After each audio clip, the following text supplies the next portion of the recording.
bienvenue sur Libre à toi, le podcast qui déclenche l'envie d'être soi-même. Je suis Flo, entrepreneuse depuis 2021, passionnée d'organisation et de connaissance de soi. J'ai créé ce podcast pour en parler, mais pas seulement. Chaque semaine, seule ou accompagnée de mes invités, je t'accompagne à créer ta propre liberté et ne plus subir tes journées. Je souhaite que tu puisses avoir toutes les clés en main pour vivre dans le plaisir et la sérénité au quotidien. Je t'invite à t'abonner dès maintenant pour ne pas manquer les prochains épisodes.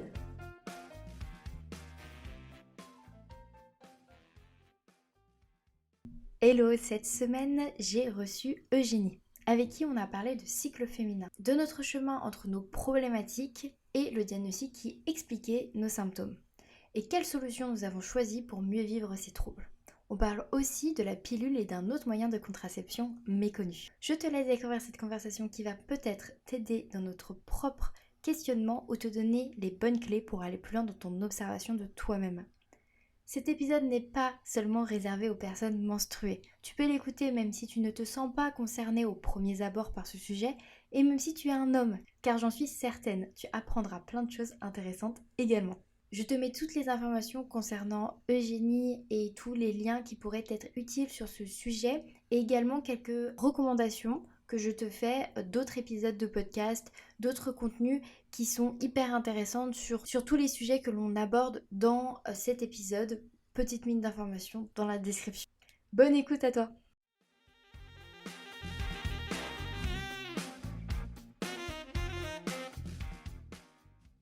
Hello Eugénie, j'espère que tu vas bien. Hello Flo, bah écoute, ça va, merci. Et un grand merci aussi hein, pour l'invitation de cet épisode de podcast, ça me fait trop plaisir. C'est toi qui as demandé à être là, donc moi je suis trop contente que tu m'aies proposé de participer. Alors pour les personnes qui nous écoutent, à savoir que vous pouvez me demander directement de participer à Libre à toi et moi franchement je ne dis jamais non, tout simplement. Je suis juste trop contente de recevoir de nouvelles personnes, donc vraiment je suis super contente de te recevoir aujourd'hui et on va parler d'un sujet qui me tient vraiment à cœur. Pour les personnes qui me connaissent un peu vont savoir pourquoi très vite. On va parler de problèmes féminins liés aux hormones principalement, du cycle, des maladies féminines, etc. Parce que Eugénie, c'est ta spécialité d'accompagner les femmes dans leur quotidien sur ces problématiques. Est-ce que tu peux nous raconter ça très brièvement tout en te présentant? Yes. Bah écoute, c'est une très bonne introduction, j'ai envie de dire, parce que ouais, tout ce qui touche en fait à la santé féminine et voilà les problèmes hormonaux et aider les femmes en fait dans leur quotidien, on va dire que c'est vraiment ma passion et bah du coup c'est devenu mon travail aussi. Et pour me présenter brièvement, donc je dirais que bah donc voilà, moi c'est Eugénie. J'ai bientôt 30 ans déjà et je donc j'ai fait en fait une formation, de conseillère en naturopathie. Donc je me suis formée à la naturopathie et puis, bah, de par mon histoire personnelle, en fait, j'avais très envie de me spécialiser dans tout ce qui était, accompagnement de la santé féminine. Et bah, aujourd'hui, j'accompagne, beaucoup de femmes dans tout ce qui est, bah, problématique de SOPK, l'hypothyroïdie, tout ce qui est, hypofertilité, règles douloureuses, SPM. C'est vraiment des choses qui reviennent extrêmement souvent. Et donc voilà pour la petite introduction. Pourquoi tu t'es spécialisée réellement dans ce domaine-là après tes études en naturopathie? Ouais, alors, bah, c'était pour moi, en vrai, ça a été, une évidence dans le sens où ça part, d'une histoire personnelle.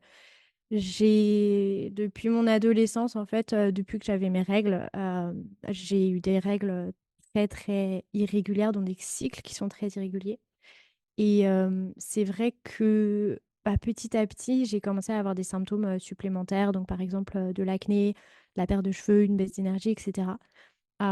Et bah, c'est vrai qu'à l'époque, donc j'avais, quand même de l'acné très, très tardivement, autour de mes 19 ans, 20 ans. Donc c'était beaucoup plus tardif, que mes amis et je je cherchais pas mal de solutions. Bah, je pense qu'on l'a toutes fait, hein. Tout ce qui est, solution, bah, faire, la razzia dans, les produits cosmétiques, de chercher, des solutions dans l'alimentation. En plus, c'était un sujet qui me passionnait déjà, pour, voilà, j'ai fait mes études, en agroalimentaire, donc c'était vraiment un sujet qui me passionnait, à la base. Ça m'a amenée à adopter une alimentation végane, ce qui a en fait, aggravé mes symptômes, mais ça je l'ai su qu'après. Et bah, petit à petit, voilà, les symptômes qui s'empiraient de plus en plus, les changements que je faisais, bah, qui n'aidaient pas du tout. Et en fait, bah, quelques années plus tard, on a posé un diagnostic, de SOPK.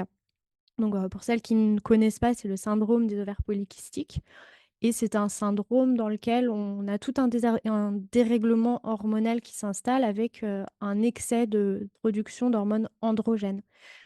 Et à l'époque, bon voilà, on me pose le diagnostic, mais qu'est-ce que c'est que qu'est-ce que c'est que ce syndrome? En plus, il y avait zéro explication, et puis on me proposait zéro solution. Et c'est vrai que, ben, à la base, je suis très tournée naturelle. Il y a ma famille qui est très, je dirais pas anti-médicaments, mais qui a une approche quand même très, très naturelle à la base. Et c'est vrai que quand on m'a dit qu'il y avait zéro solution, moi, c'était impossible, c'était impossible pour moi, voilà. Donc je me suis, penchée sur, bah, tout ce qui est forum, site internet pour essayer de creuser, de mieux comprendre, en fait. Et puis, bah, petit à petit, en fait, j'ai découvert la naturopathie, donc je savais même pas que ça existait. Et c'est en me formant à la naturopathie que j'ai découvert, qu'on pouvait aussi spécialiser, en fait, dans, tout ce qui était, équilibre hormonal, donc l'hormonologie fonctionnelle. Et bah, c'est un sujet qui me passionne aujourd'hui, grâce en fait, aux connaissances que j'ai apprises, j'ai pu réduire, apaiser mes symptômes et puis, bah, de là en fait est partie une passion, et une mission en fait, de celle d'aider les autres femmes au départ, d'apaiser leur SOPK. Mais c'est vrai que, ben, il y a tellement, de problématiques féminines que j'avais envie d'aider d'autres femmes, dans d'autres problématiques. Donc, voilà, tout part en fait, d'une histoire personnelle. Souvent, c'est ça, hein, quand on se spécialise dans, bah, comme toi, dans le SOPK, c'est parce que, on sait à quel point c'est dur, difficile de vivre, avec ces symptômes-là, avec cette maladie-là et du coup, on a envie d'aider le plus de personnes à se sentir mieux. Enfin, je me retrouve un petit peu, on n'a pas la même histoire, mais je me retrouve un petit peu dans ton parcours plutôt d'essayer de comprendre et chercher des solutions, parce que du coup, moi, j'ai de l'endométriose. Donc c'est une autre, maladie, féminine, qui va déclencher plein de symptômes, différents suivant les personnes. Bon, comme le SOPK en fait, hein, c'est assez variable, d'une femme à une autre. Et c'est vrai qu'il y a ce vrai truc que quand le corps médical classique te dit: «Bon, il y a pas vraiment de solution, vous pouvez faire de l'ostéopathie, et puis, prenez la pilule». C'est tout en fait, c'est tout ce qu'ils te disent. Il y a un peu cette indignation de te dire: «Comment ça? Il y a pas de solution, il y a pas de possibilité de faire quelque chose pour que je me sente mieux, alors que vous venez de me poser un diagnostic, quoi». Vous venez de me dire: «Oui, vous êtes malade, mais il y a pas de remède, quoi». C'est assez violent. Bah, je te comprends, ouais. Il y a plusieurs choses. Il y a déjà le fait que, bah, nous, de notre côté, en tant que femmes, on ne sait pas ce qui se passe. Donc, en fait, on se rend compte à quel point on connaît pas notre corps. On se rend compte à quel point on est complètement perdu. Tu vois, moi, par exemple, quand j'avais de l'acné, j'ai fait aucun lien, en fait, entre l'acné et les règles qui étaient irrégulières. Et en fait, il y avait un lien, direct. On ne sait pas non plus quelle solution il peut y avoir, donc c'est sûr que, bah, on pense pouvoir faire confiance, en fait, au corps médical. Mais en fait, quand on se retrouve face à toute une panoplie de symptômes et que, bah, on doit se battre finalement pour avoir des solutions, pour avoir des réponses même. Enfin, moi, j'ai pas eu tellement d'errance médicale, je m'y suis prise très, très tard, en fait, à me dire qu'il y avait quelque chose, qui clochait. Mais il y a certaines femmes qui vraiment passent des années, en fait, à, demander des rendez-vous médicaux, à essayer de trouver, quelle solution il peut y avoir, ce qui se passe, ce qui est déréglé. Et en fait, on se retrouve devant, bah, déjà une réponse de: «Bah, ah non, les analyses sont normales», alors que pas du tout. Enfin, il y a vraiment, tellement de choses à creuser, surtout donc en fait, on n'est pas écouté. Et puis, bah, la deuxième chose, c'est exactement ce que tu dis, c'est qu'on nous propose, il y a la pilule, les médicaments, OK, mais clairement, ça fait pas ça c'est pas ça qui est, la solution long terme et malheureusement, en fait, on la naturopathie est pas reconnue, en fait, comme une solution long terme et voilà, donc moi, c'est vraiment mon rêve, en fait, mais on n'y est pas encore. Tu vois que le corps médical, se travaille beaucoup plus main dans la main avec, les approches naturelles qui, bah, offrent quand même une solution, sur le long terme, donc ouais et c'est hyper frustrant, hein. C'est super frustrant, d'autant plus que on en entend quand même beaucoup plus parler aujourd'hui, par rapport à quand moi j'ai commencé à, vivre un peu, bah, ce qu'on appelle l'errance médicale. Clairement, l'endométriose à ce moment-là, j'en avais entendu parler qu'une seule fois dans la vie, dans une vidéo de la chaîne Parlons peu, parlons cul. Alors, je sais pas si tu vas voir la Oui. référence, mais Ouais. du coup, elles abordaient des sujets qu'on n'entendait nulle part ailleurs et elles en avaient parlé. Le souci avec cette vidéo, malheureusement, c'est qu'en fait, elle s'était concentrée sur le fait que ça crée des règles douloureuses.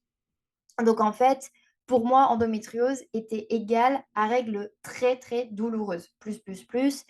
Et qu'en fait, c'était ça l'endométriose. C'était des règles abondantes et des règles très douloureuses. Enfin, j'avais fermé ça dans cette boîte-là et puis je ne m'étais pas posé plus de questions que ça. Puis de toute façon, j'avais vraiment pas les connaissances et j'étais pas éduquée sur le sujet pour me poser plus de questions. Et en fait, c'est un médecin, au bout de... Bah, j'ai passé presque 4 ans à galérer avec mes symptômes qui me parle de l'endométriose et moi je lui dis: «Bah, je pense pas, et la première question qu'une infirmière me demande c'est: «Vous avez mal pendant vos règles?» Et moi je suis là en mode: «Bah, non», parce que pour moi, les règles ça faisait mal, en fait. Bah, on est tellement décalé de par ce qui est normal et ce qui est anormal et c'est ça qui est hyper dommage, c'est que tout ce qui est douleur et cetera, on nous a tellement pas fait passer le message que c'était normal en tant que femme de souffrir alors que pas du tout. On n'est pas censé avoir ces douleurs et donc c'est sûr que quand on a des problématiques comme, bah, les règles douloureuses, l'endométriose, qu'on se retrouve face à des symptômes, on se dit que c'est normal et il y a personne d'autre en fait qui va nous dire que c'est pas normal, sauf si on creuse de par soi-même en fait. Totalement et moi du coup aujourd'hui, je dis tout le temps: «Si tu as mal pendant tes règles, c'est pas normal». Tu peux avoir une hygiène, une douleur le premier jour, ça c'est OK. Mais si ça dure dans 4 jours, 5 jours, que même avant de les avoir, tu as l'impression qu'on te met des coups de poignard dans le bide, non, c'est pas normal. Et du coup, moi j'avais vraiment, ce rapport avec mes règles qui était que je me sentais malade. C'était vraiment comme si pendant, 4 jours, 5 jours, parce que moi j'ai jamais eu des cycles courts quoi quand j'avais mes règles. Et du coup, j'étais malade, tu vois? Je me sentais vaseuse, j'avais des grosses nausées, j'avais des migraines, mal de tête, enfin, ça me rendait malade entièrement, en fait. Et je souffrais, j'avais mal au ventre, mais selon moi, à la même hauteur que mes copines, quoi. Enfin, je voyais pas, de vraie différence, là-dessus, donc ça m'inquiétait pas. Par contre, à côté de ça, j'avais quasiment tous les autres symptômes de l'endométriose dont on parle jamais. Enfin, à l'époque, en tout cas, on n'en parlait pas. J'avais tous les symptômes de cystite, donc d'infection urinaire, sans avoir d'infection urinaire. Donc ça, c'est un symptôme de l'endométriose parce qu'en fait, c'est une gêne au moment où on va aux toilettes constamment, tout le temps, et avec des périodes où c'est plus ou moins violent, avec des grosses crises, quoi. Donc en fait, j'ai enchaîné 10-15 cystites qui n'en étaient pas. Donc j'allais aux urgences, je prenais plein d'antibiotiques et en fait, ça servait à rien du tout parce que c'était pas du tout des infections urinaires. Ouais, puis forcément, j'imagine de ton côté, sans savoir en fait ce qui se passait et en étant complètement perdu, en plus en ayant l'impression de perdre le contrôle sur son corps. Je pense que c'est ça le pire, sentiment. C'était très compliqué et puis en fait, surtout que tu changes, enfin, moi voilà, j'étais encore au lycée, enfin, tu changes tout, enfin, tu te mets, voilà, on va parler de trucs vrais, hein, de toute façon, on est là pour ça, mais tu changes toutes tes habitudes, intimes, tu cherches à avoir une hygiène, totalement différente, c'est pas que j'avais pas une hygiène correcte, mais en fait, tu vas voir il y a plein de choses auxquelles tu penses. Tu vas plus acheter de culottes, si c'est pas des culottes 100 coton, enfin, en fait, on te donne 1 milliard de conseils pour éviter les infections urinaires. Du coup, tu fais attention à plein, plein, plein de choses en étant persuadé que ça va t'aider et en fait, ça ne t'aide pas, ça ne change pas le problème et tu continues à souffrir le martyre, tous les mois, quoi. Et moi, en fait, ça me faisait pas ça pendant mes périodes de règles. Donc en fait, à aucun moment, je me disais que c'était, une maladie liée à mon cycle, liée au fait que j'étais une femme, tu vois? Parce C'est normal, ouais, c'est normal. Mais je pense que tu vois, on parlait de la lassitude, d'Instagram et cetera. Et je pense qu'il y a quand même, tout à l'heure en off, on en parlait. trop dans tout ça, dans les réseaux et cetera, du fait que, bah, c'est grâce aux réseaux quand même qu'on arrive à obtenir beaucoup plus d'informations, où, il y a de moins en moins de tabous en fait par rapport aux problématiques féminines et qu'on arrive de plus en plus en fait à se dire: «Ah bah, j'ai peut-être ça en fait» ou «J'ai peut-être ça». Il y a beaucoup de déclics qui se créent quand même grâce aux réseaux sociaux et à l'information qui est partagée donc Je suis bien d'accord avec toi et personnellement, bah, j'ai passé presque un an, en fait, sans taper endométriose dans les réseaux sociaux, sur Instagram. Tu sais, je me sentais seule au monde, je me sentais perdue et pourtant j'avais déjà les stats en tête que c'était une femme sur 10, tu vois? Et maintenant, le stat, il est passé à plus de femmes sur 10, hein, à savoir. oui, mais il y a beaucoup plus de personnes qu'on ne le pense et c'est vrai que quand il y a le diagnostic qui est posé, on se sent vraiment seul au monde. Comme tu le dis, on a l'impression qu'il y a personne qui nous comprend et qu'on ouais, on est vraiment seul au monde. Alors du coup, bah, voilà, on commence à chercher, des solutions, de l'information sur internet et puis en fait, quand on commence à en parler autour de nous, on se rend compte quand même qu'il y a beaucoup plus de personnes qui sont touchées qu'on ne l'imagine. Ouais et que surtout qu'il y a pas mal on peut chercher de l'aide aussi. Hem, Bah, comme tu dis, voilà, moi je me sentais seule et j'ai passé beaucoup de temps dans cet état et en fait, j'étais coincée dans ce que le corps médical classique me racontait, en mode: «J'ai pas trop de solutions, faut être sous pilule, faire de l'ostéopathie, spécialisée et cetera» et puis c'est tout, ça s'arrêtait là et puis, bah, quand j'ai tapé endométriose sur Instagram, quand je sais pas pourquoi, d'un matin, je me rappelle encore, hein, j'étais dans mon lit, j'étais au bout du rouleau parce que j'en pouvais plus d'être épuisée, parce que du coup, j'avais une fatigue chronique liée à la maladie qui était devenue vraiment mais pesante dans mon quotidien et qui m'empêchait de faire tellement de choses. Bah, je tape endométriose sur Instagram et là, boum, un monde, s'ouvre à moi, quoi. Je tombe sur, des associations, je tombe sur plein de groupes de soutien, je tombe sur un podcast, je tombe sur tellement de trucs et je me dis: «Waouh! En fait, je ne suis pas seule». Donc c'est aussi pour ça, que c'est cool qu'on enregistre cet épisode parce que je pense qu'il y a beaucoup de personnes qui se sentent, seules et qui ont l'impression de ne pas avoir les outils, pas avoir l'information et de pas se sentir comprises. Et ça, c'est hyper important de se sentir comprise et de pas se sentir seule quand on traverse des douleurs. Parce que c'est compliqué en fait d'avoir mal, d'être fatigué, d'avoir envie de vomir, tout le temps, constamment ou pendant une période, et de pas trouver de solution, quoi. oui et surtout d'avoir l'information. Je pense que c'est surtout ça, c'est le fait de pas savoir qui est le pire. Une fois qu'on a le diagnostic de posé, une fois qu'on arrive en fait à cibler, OK, ça peut être toi de ton côté l'endométriose et d'autres personnes, voilà, quand on se reconnaît en fait dans des symptômes de maladie, de syndrome, c'est sûr que c'est beaucoup plus facile déjà de cibler et de se dire: «OK, bah, déjà il y a telle et telle solution qui s'offre à moi, et je suis pas obligée en fait de passer par les médicaments si j'en ai pas envie». Donc ouais, non, c'est sûr que partager l'information, c'est tellement important. Et ben, c'est ce qu'on va faire là maintenant. Est-ce que tu peux nous expliquer concrètement, comme tu expliquerais, à une jeune fille qui vient d'avoir ses premières règles, c'est quoi un cycle normal? Parce que je pense qu'on parle aussi parfois beaucoup de ce que c'est qui n'est pas normal, mais c'est quoi un cycle normal qui est sans symptômes, qui peut t'alerter sur une problématique? Super question. Super question parce que je pense qu'on est tellement, tellement, peu en fait à savoir, ce qu'est un cycle normal et ce qui nous a amené, bah, clairement à attendre, tellement longtemps avant d'avoir un diagnostic de posé et cetera. Bah, du coup, un cycle normal, c'est un cycle, qui ne dépasse pas les 35 jours, voire 40 jours. C'est vrai que plus le cycle est long et plus il devient irrégulier, donc on peut avoir des cycles de 40 jours, mais s'ils sont réguliers, c'est des cycles ovulatoires, en soi, il y a pas vraiment de problème. Mais c'est vrai que plus le cycle est long, plus l'ovulation, tarde, plus ça devient quand même problématique et il y a quelque chose, à creuser. Et puis ensuite, il y a la durée, regardez la durée donc du cycle, la durée des règles aussi. Si on est sur une durée trop courte ou justement trop longue, là, c'est problématique, pareil. Donc, on va regarder en fait, l'aspect des règles et la durée des règles. C'est sûr que si on est sur une durée de règles en fait qui dure, bah, plus de 6 jours, 7 jours et on est sur un flux très, très abondant et en plus douloureux, là, c'est clair qu'il y a un problème, il y a quelque chose à creuser. Et puis après, il y a tout ce qui est trop Léger. C'est vrai qu'on n'en parle pas assez et puis bon, bah, on on va pas se le cacher, c'est plutôt cool en fait, entre guillemets d'avoir, des règles, très légères, et qui durent que sur 1 ou 2 jours. On va pas s'en plaindre, mais en fait, c'est signe quand même d'un manque, bah, d'œstrogène et il faut vraiment aller creuser parce que, c'est pas normal, tu vois? Un cycle, par exemple, des règles du coup, pendant lesquelles on a un flux, juste 1 ou 2 jours qui est très, très léger, ou voire même, juste un petit peu de spotting. Moi, ça m'est arrivé en fait et c'est là où j'ai fait tilt. Je me suis dit: «Mais il y a quelque chose qui cloche». C'est que j'avais, quelques saignements, mais c'est tout, sur, 1 jour. En fait, le spotting, c'est juste des pertes de sang. Pendant les règles, on parle vraiment d'un flux abondant qui va vraiment venir remplir, en fait, une serviette hygiénique.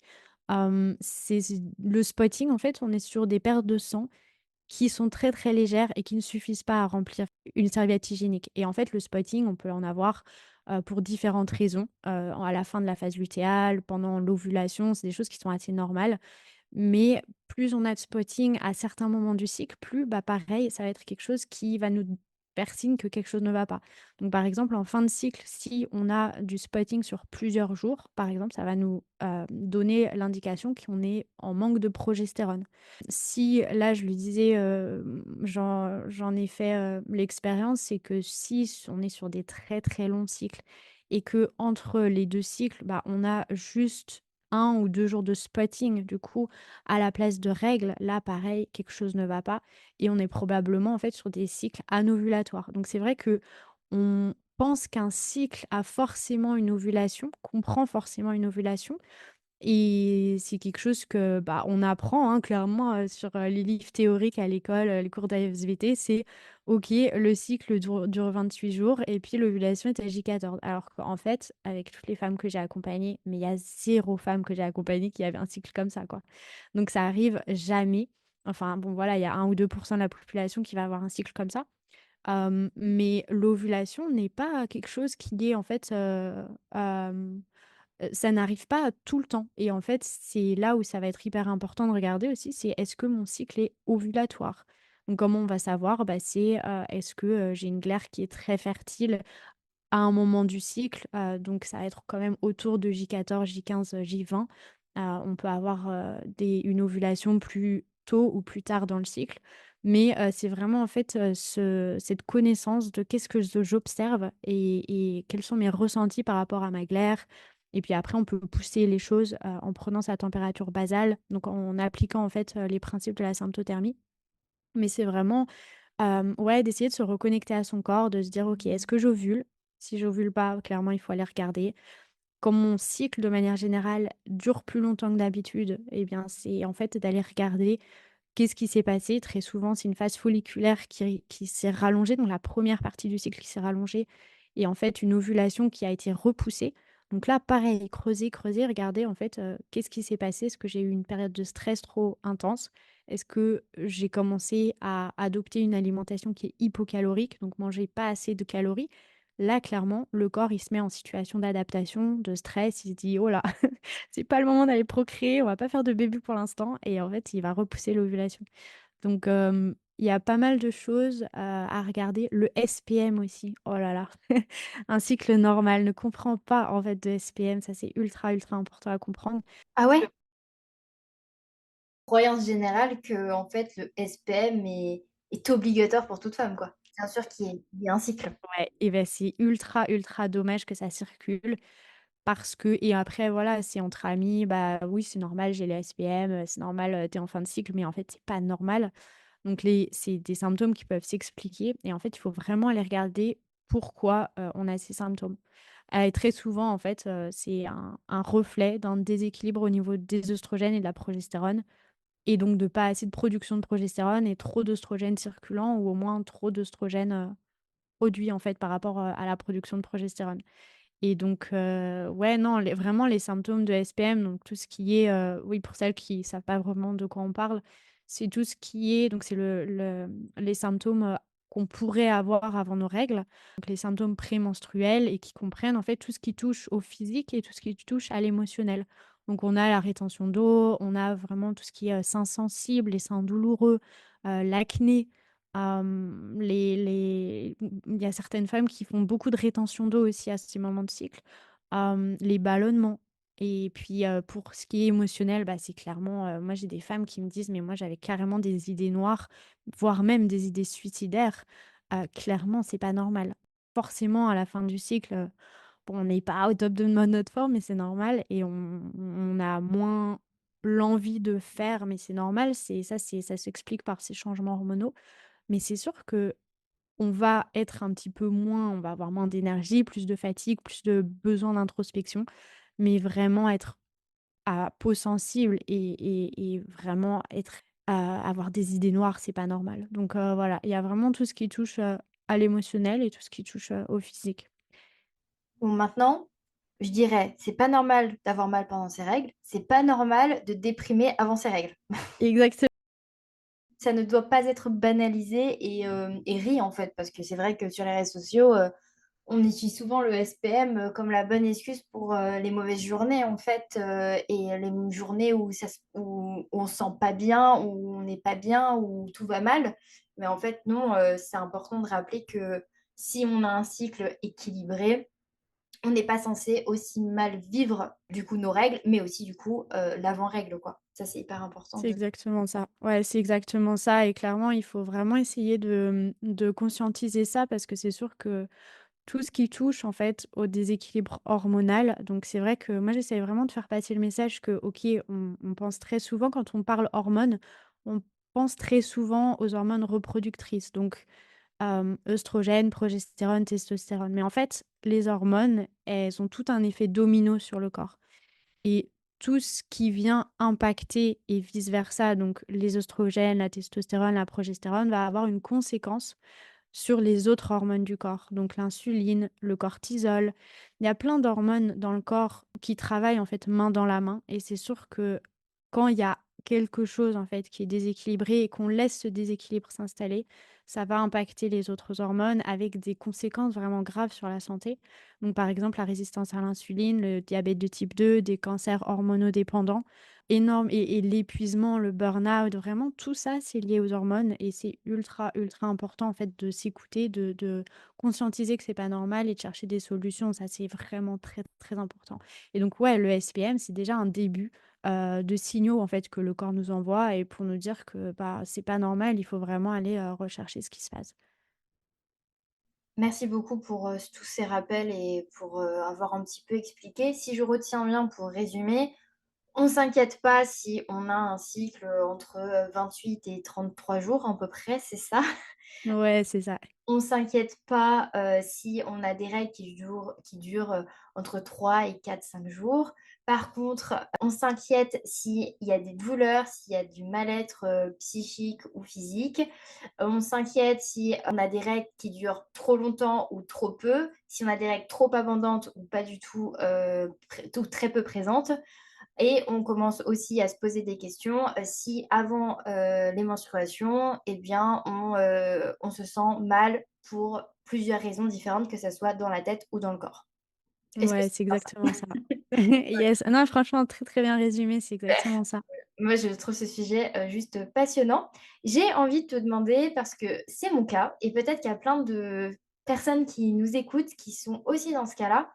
Comment est-ce qu'on fait garder, on va dire, un équilibre hormonal et se poser les bonnes questions si tout va bien quand on est comme moi, privé de menstruation, par rapport à un traitement hormonal? Parce que, par exemple, je suis sous pilule en continu par rapport à l'endométriose pour, me soulager, de mes douleurs et de tout un tas de choses, très fun et du coup, depuis plusieurs années maintenant, en fait, je n'ai plus de cycle, plus, de règles, je n'ai plus toutes les phases, je n'ai plus de phase ovulatoire, je n'ai plus tout ça. Tout ça est mis sur pause. Mais bien sûr, je vais avoir des moments, soit parce que mon corps, je pense, a besoin de vivre ce qu'il a besoin de vivre, ou soit parce que j'ai pas pris ma pilule au même timing ou que j'ai loupé une journée, je vais avoir ce qui va me déclencher pour ma part des crises d'endométriose, mais ce qui va être bah, du spotting ou des choses comme ça. Donc, je suis pas. Ne vous dites pas que ma vie est trop bien sans règles. parce que des fois quand ça me tombe dessus, je ne sais même plus comment on met une serviette, c'est assez aberrant d'ailleurs. J'ai l'impression d'avoir 11 ans, dès que ça me tombe dessus de nouveau, je suis en mode: «Mais qu'est-ce qui se passe? Pourquoi est-ce qu'il y a du sang?» Vraiment, c'est horrible.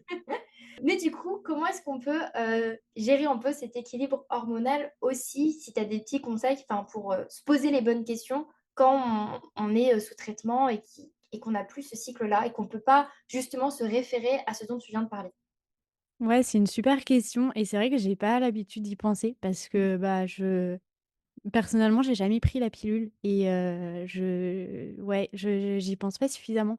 Mais du coup, déjà, c'est de se poser la question de pourquoi j'ai pris la pilule. Ça, c'est ultra important parce que si, en fait, on a pris la pilule pour des problèmes de déséquilibre hormonaux, donc l'acné, la perte de cheveux, des douleurs de cycle, des cycles irréguliers, bah, c'est déjà de se poser la question: «Est-ce que déjà à l'époque, en fait, je pouvais, Hem, est-ce que la pilule, en fait, a été proposée comme solution, en fait, aux symptômes, et pas comme, contraception, comme, méthode de contraception? Donc en fait, là, déjà, il y a des questions à se poser. C'est, bah, est-ce que quand je vais arrêter, je vais pas avoir, des effets rebonds, en fait, de mes symptômes? Parce que j'ai quand même envie de faire passer le message. Je suis pas anti-pilule du tout, mais j'ai quand même envie de faire passer le message. C'est que, quand il y a des problèmes hormonaux, à la base, bah, la pilule va soulager, comme tu dis, toi, par exemple, pour l'endométriose, ça va soulager les symptômes qui sont, je pense, je ne le vis pas, mais je pense, vraiment horribles à vivre. Et c'est sûr que ça va aider, ça va soulager. Mais quand il y a d'autres symptômes et quand, voilà, il y a tout un déséquilibre hormonal qui s'installe et que, bah, par faute, d'information, c'est sur ça qui m'énerve, c'est, la le manque d'information. On nous propose la pilule et bah, on accepte, voilà, on fait confiance à son gynéco et on se rend compte que, bah, à l'arrêt, il y a tous les effets, de d'avant pilule qui reviennent et parfois, en fait, en pire. Donc ça, c'est vraiment important de conscientiser ça et de se dire que quand on va arrêter, il y aura des solutions. Il faudrait juste, rechercher, en fait, pourquoi on l'a prise. Est-ce qu'il y avait une hypothyroïdie, une résistance à l'insuline, trop de cortisol, pas assez de cortisol? Et creuser, creuser, creuser. Et pour ça, vraiment, la naturopathie, l'hormonologie fonctionnelle, ça peut aider, bah, pour moi, c'est voilà, c'est l'approche, idéale, mais vraiment, il faut vraiment venir accompagner le corps. Et puis ensuite, pendant la prise de la pilule, en fait, il faut bien conscientiser que la pilule, elle diminue, en fait, nos réserves en certains nutriments. Donc, par exemple, en magnésium, en zinc, en vitamine B6. Pourquoi? Parce que le foie a un travail énorme à faire pour éliminer les hormones synthétiques. Et donc, le foie, pour faire ce travail, a besoin en fait de ces vitamines et minéraux. Et c'est sûr que si on prend la pilule sur de nombreuses années, en fait, on va venir diminuer nos réserves en ces vitamines et minéraux. Et en fait, c'est un petit peu un cercle vicieux parce qu'on a vraiment, vraiment besoin de ces vitamines et minéraux particulièrement pour assurer un bon équilibre hormonal et ça touche la thyroïde, ça touche, les hormones reproductrices. Donc en fait, quand on va arrêter la pilule, on voit très très je le vois, hein, sur les analyses biologiques que mes clientes, ont pu faire et qui venaient en fait d'arrêter, une prise de pilule sur, 10 années par exemple. Il y a une énorme carence en fait, en zinc, en vitamine B6, en sélénium, en iode. Il y a vraiment toute une panoplie en fait de nutriments, qui sont, bah, très, très basses au niveau des réserves et donc, hem, je pense que voilà, le conseil que je pourrais donner, c'est déjà d'y penser, et de se complémenter, à ce niveau-là avec, une prise quotidienne ou au moins par l'alimentation, de regarder, est-ce que je mange suffisamment et etc. Mais, mais ouais, vraiment conscientiser que, bah, la prise de la pilule, en fait, c'est pas anodin et que, faut vraiment accompagner son corps, en parallèle et puis, bah, quand on arrête, pareil, on fait un énorme travail sur, le foie et cetera, et remonter les carences, et faire en sorte qu'on puisse accompagner le corps de façon optimale, voilà, pour éviter les effets rebonds ou du moins apaiser et essayer de ouais, remettre les pendules à l'heure, le plus vite possible, quoi. Ah, c'est super intéressant ce que tu partages, que c'est vrai, enfin moi je suis pas non plus, une pro pilule. Moi j'ai pris une décision, avec moi-même et moi, de continuer à la prendre, pour me préserver des douleurs et de d'autres symptômes pour, permettre en fait de réussir à vivre les symptômes qui me restent malgré la pilule sans que ça contraigne trop ma vie. Et mais c'est hyper intéressant parce que moi, la première, je sais que j'ai pas envie de prendre une pilule, toute ma vie. J'ai pas envie d'être sous pilule toute ma vie et pas du tout même. J'ai toujours dans un coin de ma tête ce truc de me dire: «Quand j'arrêterai, je me ferai accompagner par une naturopathe sûrement pour pouvoir justement être sûre, de bien vivre le sevrage et cetera». Parce que clairement, on peut parler de sevrage quand on arrête une pilule après l'avoir pris pendant, des années. L'effet rebond me fait très, très peur également.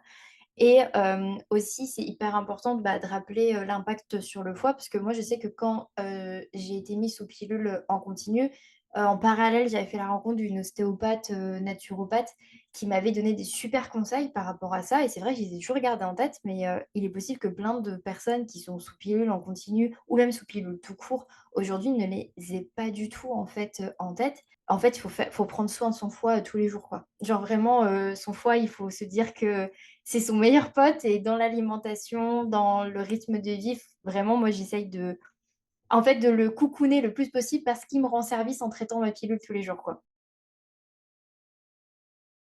J'ai vraiment cette idée-là, donc c'est vrai que c'est important de le rappeler. Moi, j'aurais peut-être pas pensé à en parler là. Donc ouais et je pense que ça aide, bah, à m'équilibrer aussi. Mais c'est vrai que il y a un sentiment et je le partage un peu en mode témoignage, mais c'est vrai qu'il y a un sentiment réellement de déconnexion à une part de soi quand ça fait autant de temps qu'on a plus de cycle et qu'en plus de ça, moi, avant mes cycles, en fait, ils étaient pas du tout réguliers, je les ai jamais vécus que tels quels et puis j'ai commencé la pilule très jeune, à ce moment-là pour de la contraception et ensuite j'ai arrêté quand j'ai commencé à avoir beaucoup plus de problématiques parce que je voulais voir si c'était pas à cause de la pilule. Enfin, moi, à un moment donné, je me suis dit: «Ah, ça se trouve, c'est à cause de la pilule que je suis aussi mal». Donc je l'ai arrêté. Quand j'ai fait ça, j'ai vécu, 3 mois horribles. Clairement, c'était affreux. Mais c'est vrai qu'il y a ce truc que quand je t'entends parler de cycle et tout, je me dis: «Ah ouais, c'était comme ça!» C'est Ouais. Oui, j'ai un peu ce regard un peu curieuse, un peu comme, bah, comme une petite fille qui n'a pas encore eu ses règles, quoi. Il y a un peu ce truc-là. Mais du coup, c'est vrai que vu que c'est avec moi que tu discutes, je mets en avant, aussi, le fait qu'il y a d'autres personnes, ou même des femmes qui sont, ménopausées aujourd'hui, qui ne vivent plus, avec ce cycle-là et du coup, bah, comment prendre soin de son équilibre hormonal alors qu'on a, et je suis d'accord avec toi, c'est une balle dans le pied quand on prend une pilule, par exemple. Clairement, ça ne vient pas forcément nous aider, sur, sur ce plan-là, spécifiquement, quoi. Ça, c'est Bah, sûr. en fait, je veux juste, c'est comme tu dis, c'est vraiment le fait de on est tellement une autre personne, en fait, on est, donc ouais, je l'ai pas connu, hein, le cycle, sous pilule, enfin le corps sous pilule, du coup.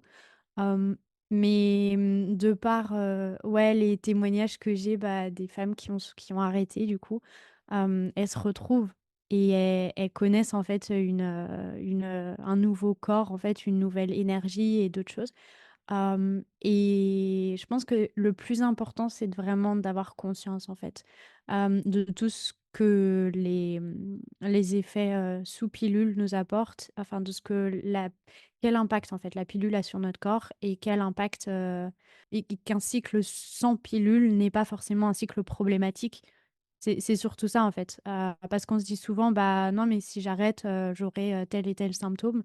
Bah, non, encore une fois, parce que même si c'est des symptômes, on parlait du SPM, des règles douloureuses, même si c'est des, symptômes qui, sont fréquents, ça veut pas dire qu'ils sont normaux et on peut faire énormément de choses, en fait, pour, essayer de les apaiser et en fait de vivre, des cycles, et des règles du coup absolument, normales, voire on elles passent crème et on les sent même pas arriver, quoi et j'avais un très beau témoignage d'une femme que j'ai accompagnée qui avait, 38 ans.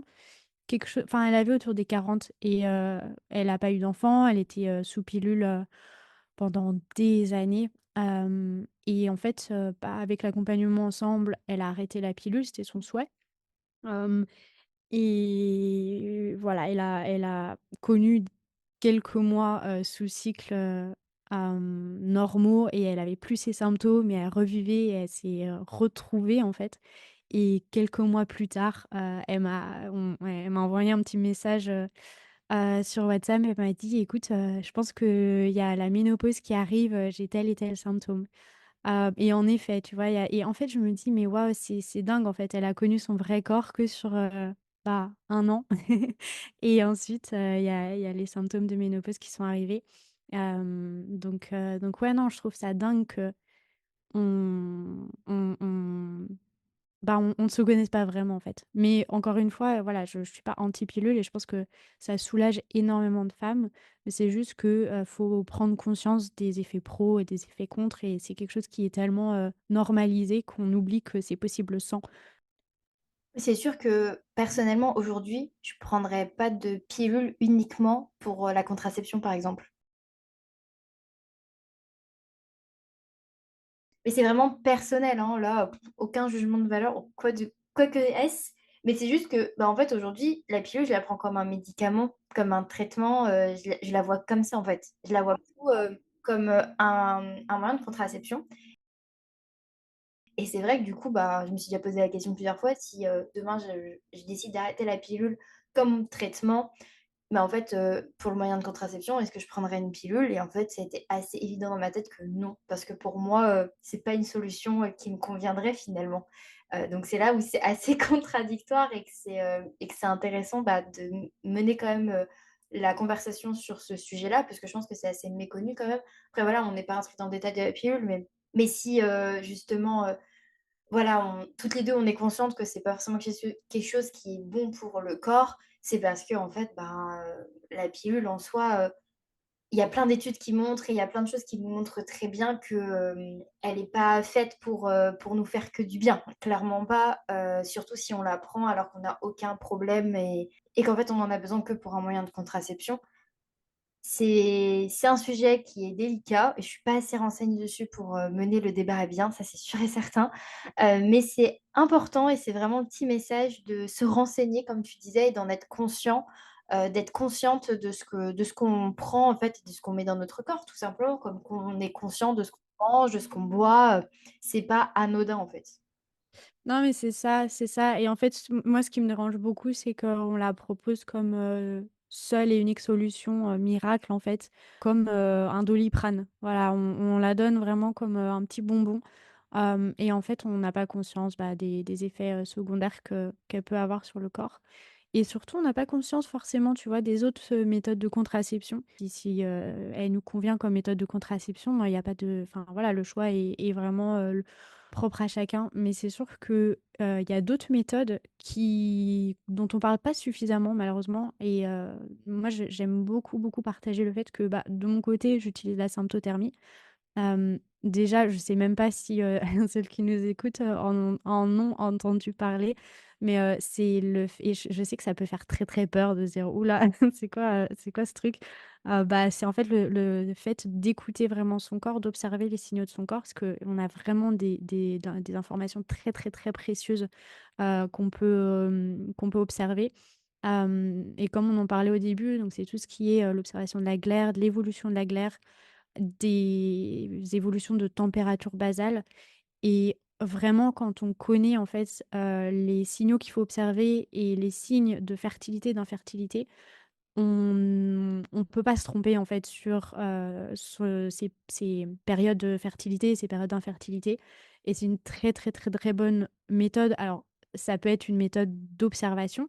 Moi, il y a certaines femmes que j'accompagne qui ont le stérilet en cuivre, par exemple, mais qui l'utilisent comme méthode d'observation pour mieux comprendre en fait pourquoi elles ont leurs déséquilibres hormonaux et puis d'un autre côté, on peut l'utiliser en méthode de contraception. Et ça, c'est ultra puissant. Déjà, on est beaucoup plus, bah, sereine, parce que c'est une méthode, naturelle. Elle est aussi safe que la pilule. Je suis en train de faire la pub là. Elle est aussi safe que la pilule, donc franchement quand on faut juste vraiment, vraiment et ça c'est hyper important, être accompagné et se former, avec une formatrice, en symptothermie que je ne suis pas, mais il y en a plein sur les réseaux et il y en a plein en ligne quand on cherche un petit peu. C'est assez dingue, hein, mais quand j'ai compris ça, je me suis dit: «Waouh, mais vraiment, je fais pas de retour en arrière. On a que 6 jours fertiles, six jours fertiles». Je fais juste pour conscientiser ça, sur notre cycle et donc pour moi, c'est vraiment dingue, en fait, de devoir se mettre en infertilité sur tout le cycle alors que, bah, en utilisant la sympto, il y a tout un esprit aussi, il y a tout un truc qui se fait avec, bah, le partenaire aussi. C'est-à-dire qu'on remet la responsabilité non pas chez les femmes, mais aussi bah, chez les 2 personnes en fait et aussi bien l'homme que la femme, et ça c'est franchement je trouve ça ultra puissant et ultra, important aussi de remettre un petit peu les pendules à l'heure, à ce niveau-là. Vraiment j'ai l'impression de faire la pub, mais c'est tellement quelque chose dont on n'entend pas suffisamment parler et qui pour moi ça a été vraiment une révélation et je pense que, bah, pareil comme ici, j'en ai entendu sur un autre podcast et j'ai voulu faire, mes petites recherches par moi-même et me former. Ouais, non, ne pas oublier qu'il y a d'autres méthodes aussi, il y a pas que la pilule, si on veut, s'en détacher. Moi, je trouve ça super beau, en fait, cette méthode-là, parce qu'il y a, comme tu dis, il y a une écoute profonde de son corps. Et je trouve aussi, enfin, tu vois, on est sur Libre à toi, et je trouve qu'en fait, c'est un vrai sujet de liberté, en fait, ben, la contraception, pleine possession de son corps, etc.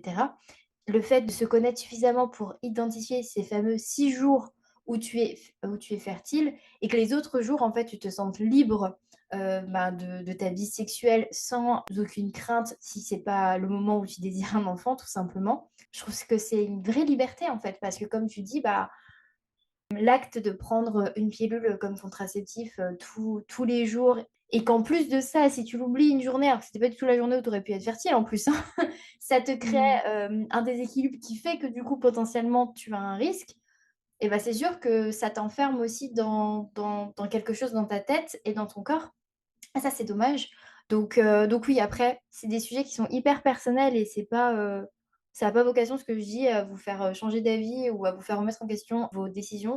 C'est à vous que ça appartient, mais c'est hyper comme tu dis, c'est hyper important d'en discuter, de partager des informations et aussi, bah, de parler de méthodes qui sont beaucoup moins connues. Et c'est vrai que moi, la seule fois où j'ai entendu parler de enfin, la première fois que j'ai entendu parler de symptothermie, c'était sur un podcast. C'est vrai que c'est la première fois que j'ai entendu parler et que je me m'étais tout de suite derrière renseignée aussi en me disant: «Waouh, c'est génial». Je crois que j'étais à ce moment-là, par contre, j'étais déjà, sous pilule, comme traitement pour, mon endométriose Mmh. donc voilà, c'était pas un sujet, que je pouvais aborder moi dans ma vie, mais je trouve ça hyper intéressant et comme je dis, je trouve ça beau, vraiment beau. Faut pas hésiter à creuser pour celles qui nous écoutent et qui se disent, «Bah, ça m'intéresse». Vraiment, faut pas hésiter à creuser. Moi, quand j'en parle, et que déjà il y a un premier effet de: «Ouh là, c'est une méthode de grand-mère, c'est quoi ce truc?» et que qui dit naturel dit risqué alors que pas du tout. Faut vraiment juste apprendre, vraiment, c'est important de se faire confiance aussi. On a tellement de enfin d'observations et d'infos utiles que notre corps peut nous donner. Faut se faire confiance que, bah, en tant que femme, on peut vraiment prendre en main, notre corps et bah, faire tous les liens. Et puis il y a autre chose, c'est que quand on en parle, avec les professionnels de santé, moi clairement quand j'en parle et que: «C'est quoi votre méthode de contraception? Vous prenez la pilule?» «Non, je fais la Santo». On me rionnait, enfin et on me dit, «Bah, faudra pas t'étonner, si tu es enceinte, le mois prochain». Enfin, j'ai des réponses vraiment hallucinantes de personnes qui, n'y connaissent rien alors qu'ils sont dans le milieu, bah, c'est des gynécologues donc vraiment, il y a une non-connaissance du sujet, même dans le milieu professionnel. Et donc ouais, ça, je trouve ça hyper dommage. Il faut pas se faire, faut pas se baisser les bras ou se dire: «Bah non, c'est pas fait pour moi», si en fait on a ce type de retour. C'est la petite, la petite minute, promotion d'Asympto. Alors un peu plus d'une minute, mais j'ai Ouais. en fait, que ce soit sur le sujet de la pilule, que ce soit sur le sujet de tous les contraceptifs ou de la symptothermie, peu importe.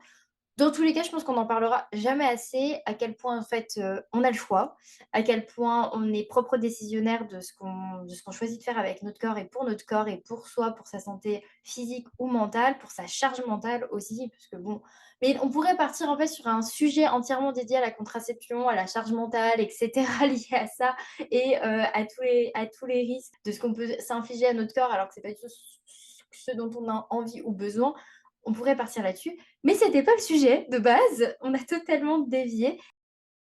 On a bien détaillé, du coup, ce que c'est qu'un cycle normal et à quel moment, et ben, en fait, il faut se poser des questions. Mais du coup, là, quelqu'un nous écoute et se dit: «Ah ouais, je me reconnais dans tel symptôme, dans telle, chose qui ne fonctionne pas, entre guillemets, «normalement».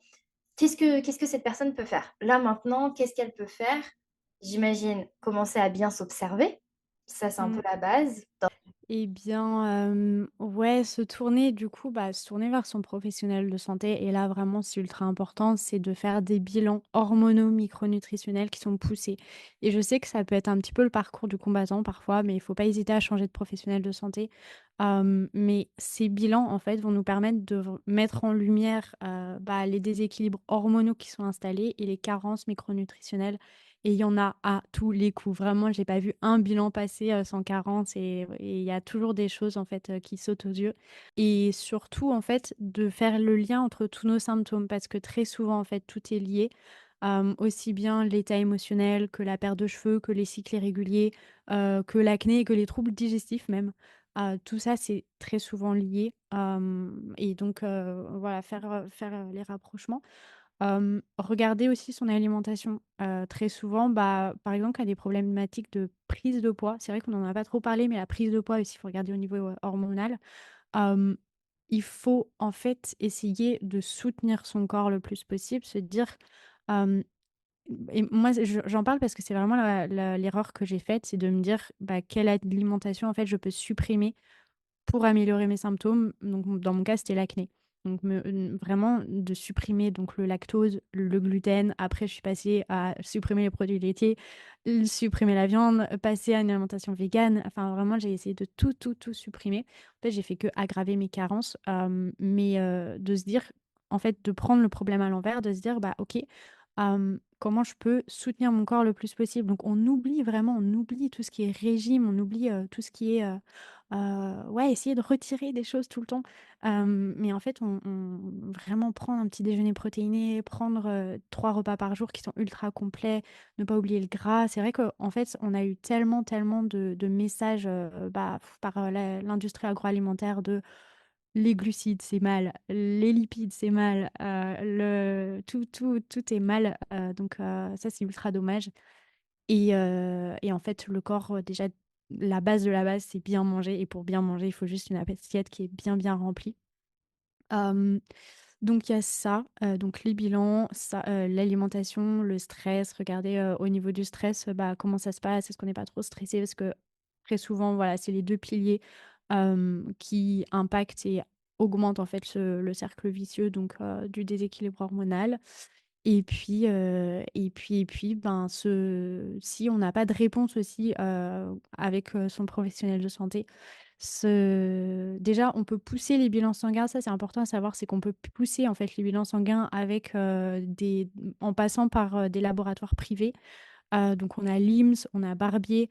Hem, Forcément, voilà, ça demande un coût supplémentaire parce que c'est des bilans sanguins qui sont pas remboursés, mais au moins on a une réponse à nos symptômes. Donc voilà, ça peut nous aider dans ce sens et puis, bah, et creuser et se faire accompagner. Franchement, faites-vous accompagner les filles parce que toute seule, on peut galérer pendant des années et en fait, en recherchant quelqu'un qui est formé et qui s'y connaît en fait à ce fameux, déséquilibre hormonal, bah, on peut gagner des mois, de galère donc voilà, vraiment n'hésitez pas à vous faire accompagner parce que très souvent, bah, le déséquilibre, il est si complexe que c'est très, très difficile en fait de s'en sortir toute seule. Merci beaucoup.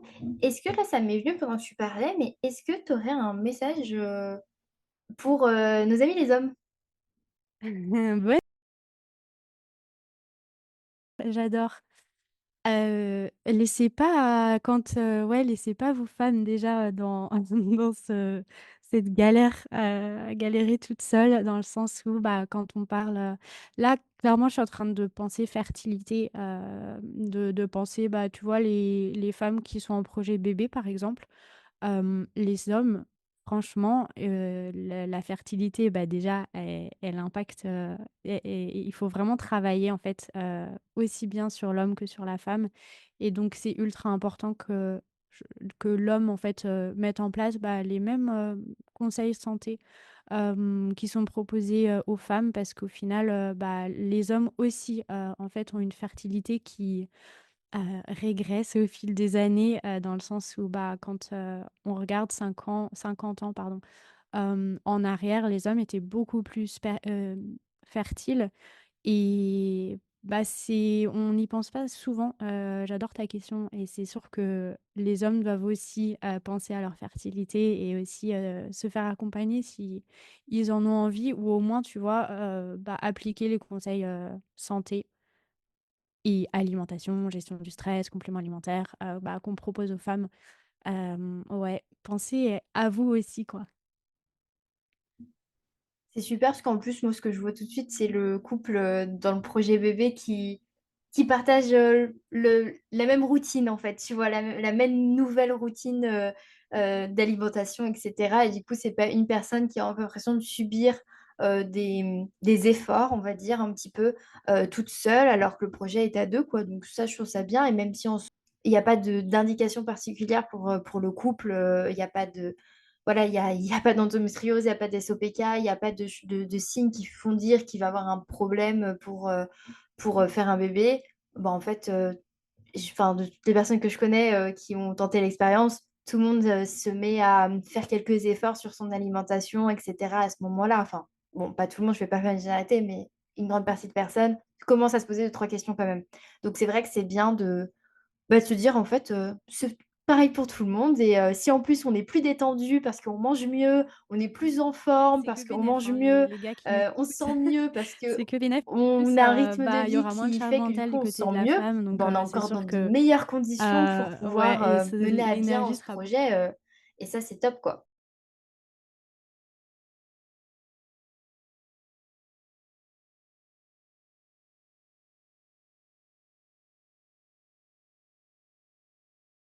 beaucoup plus sereine et apaisée au sein du couple, donc ouais, hyper important, ouais.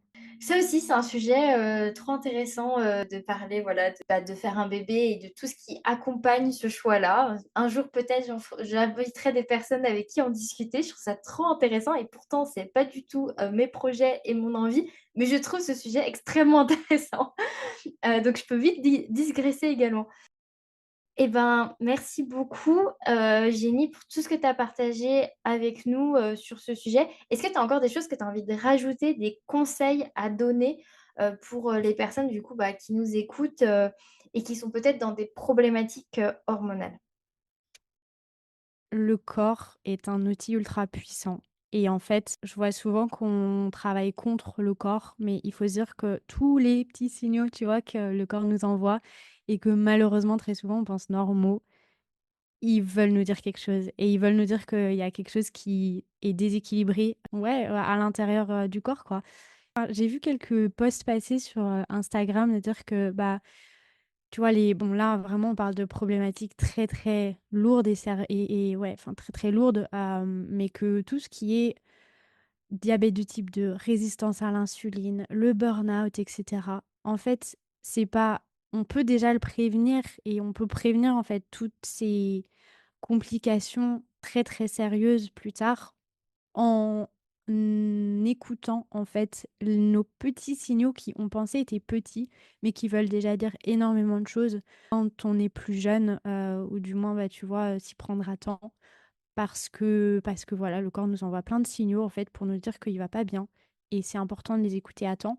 C'est important de pousser la chose, de pas se dire: «Oh mais c'est bon, c'est rien, c'est juste des douleurs de cycle, c'est juste un petit SPM et tout».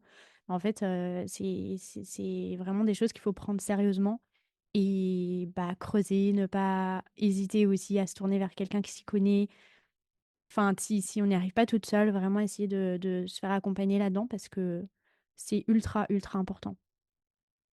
Prenez soin de vous, voilà. Prenez soin de vous, écoutez votre corps et écoutez tous les signaux qu'il vous envoie. Est-ce que tu peux nous dire où est-ce qu'on peut te retrouver pour les personnes qui ont envie bah, de se faire accompagner par toi ou juste de découvrir ton univers? Ouais, venez, me suivre sur Instagram, donc mon compte c'est Eugénie-du-bas, Happy Hormones. Et puis, bah, écoute, j'ai un podcast aussi. Il y a pas énormément d'épisodes, mais il y a plusieurs épisodes hyper intéressants sur, l'équilibre hormonal et cetera et c'est, Happy Hormones aussi et puis, bah, mon site internet. J'aurai, donc tous ces liens, dans la description du podcast. Est-ce que tu as une actualité, un petit événement à partager, avec nous, concernant, ton entreprise, ce que et tes offres et ce que tu proposes? Alors, une petite actualité, ouais, j'ai sorti un guide SOPK, du coup, pour celles qui sont intéressées, qui ont le SOPK, qui recherchent une solution pas trop chère, voilà, à petit prix, dans laquelle je partage en fait tout ce qui est valeur santé, les marqueurs à demander à son professionnel de santé, essayer de reconnaître aussi les différents types de SOPK. Donc voilà, c'est une offre à petit prix. Je sais pas, en fait, ça dépend de quand tu vas sortir, l'épisode de podcast, mais là, elle est en promo et puis ensuite, elle sera disponible, sur mon site internet et sur, mon compte. Pour, la suite, je prévois d'autres offres, à petit prix, mais c'est pas encore, concrétisé, j'ai envie de dire.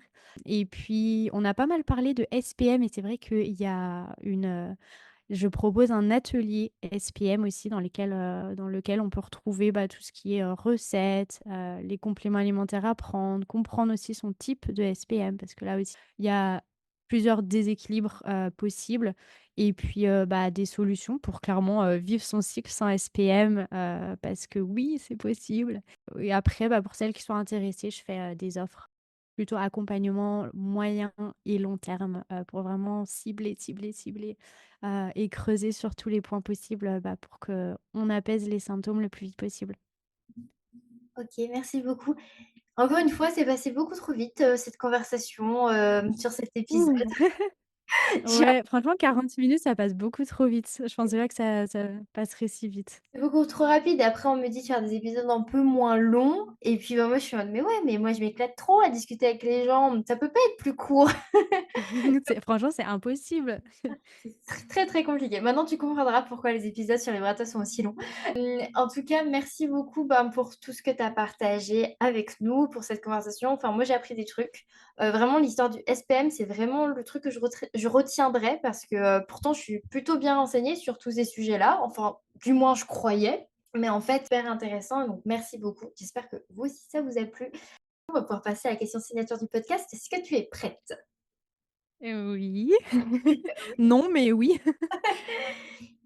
Eugénie, quelle est ta liberté? Waouh! Eh bien, celle de pouvoir et c'est pour ça que j'adore être, à mon compte, c'est celle de pouvoir, se réveiller tous les matins et de pouvoir planifier sa journée, de pouvoir, faire vraiment ce dont j'ai envie moi, de pouvoir remplir, mes journées avec ma mission, que j'ai aujourd'hui. Je pense que c'est ça, c'est vraiment de pouvoir, travailler de n'importe où et de pouvoir, faire ce dont j'ai envie et de le faire pour moi parce que et pour les autres femmes que j'accompagne, mais du coup, voilà, vraiment, ne pas travailler pour quelqu'un d'autre. Je pense que c'est ça ma plus grande, liberté. Et c'est pas facile, hein, comme question. Enfin, je j'ai plein de choses auxquelles je pense, mais je pense que c'est vraiment ça, ouais. Merci beaucoup. Avec grand plaisir et Flo, vraiment merci beaucoup, beaucoup pour, avoir accepté mon invitation. Partager à une personne à qui ça plairait. Me laisser une note sur ta plateforme préférée d'écoute ou même m'envoyer un message directement sur Instagram pour me dire ce que tu en as pensé. Et n'oublie pas, libre à toi d'oser être toi-même pour créer ta liberté.